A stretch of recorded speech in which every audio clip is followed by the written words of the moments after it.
በተከሰተበት አካባቢ መሃል ትልቅ የመረጃ ክፍተት መፈጠሩ ታይቷል። ሌላው የችግሩ መፈጠር ተለዋዋጭ ባህሪያት የለውም። በአጠቃላይ ፖለቲካዊ የሚመስሉ ጉዳዮች መኖራቸውን ነው ከማህበረሰቡ ምላሽ ያገኘ ነው።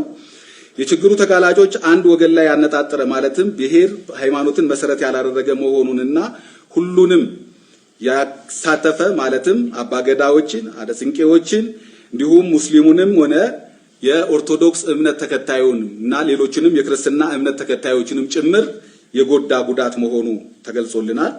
ማጠቃለያው ሐሳብ ላይ አጥኚ ቡድኑ በ4 ወረዳዎች በመንቀሳቀስና እውነታውን ለባለድርሻ አካላት ለማቅረብ ስራውን የጀመረ ሲሆን በ4 ወረዳዎች ባስቀመጠው የጥናት እቅድ መሰረት ተግባራዊ ስራውን ያከናወነ በመሆኑ ጥቅል ዝርዝር ሁኔታዎች ማለትም የሟች ማንነት፣ የአሟሟት ሁኔታ፣ ብዛታቸው፣ የሃይማኖት ስብጥሩ ወዘተ በቀጣይ በጥናት የሚካተቱና የቀሩትን ወረዳዎችን በማከለ መልኩ የሚያቀርብ መሆኑን እየገለጽን አሁን ካለው ሁኔታ አንፃር ለተጎጂ ማህበረሰብ የሰብአዊ ድጋፍ የሁሉንም ማህበረሰብ ርብርብ የሚፈልግ መሆኑን በአንክሮ እየገለጽን የመንግስት ጸጥታ ኃይል አሁን ባየነው 2 ወረዳዎች መነሻ ወይ ማለት በ4 ወረዳዎች መነሻ ማህበረሰቡ ተረጋግቶ የዕለት ተዕለት ኑሮውን መኖር ይችል ዘንድ ትኩረት መስጠት እንዳለበት ሁሉ በሌሎችም ወረዳዎች አጠናክሮ የሚቀጥል መሆኑን እምነታችን የጸና ቢሆንም የአጥኚ ቡድንም የቀሩትን ወረዳዎች በአጭር ጊዜ ውስጥ በመከታተል ጥቅል ሐሳቦችን የሚያቀርብ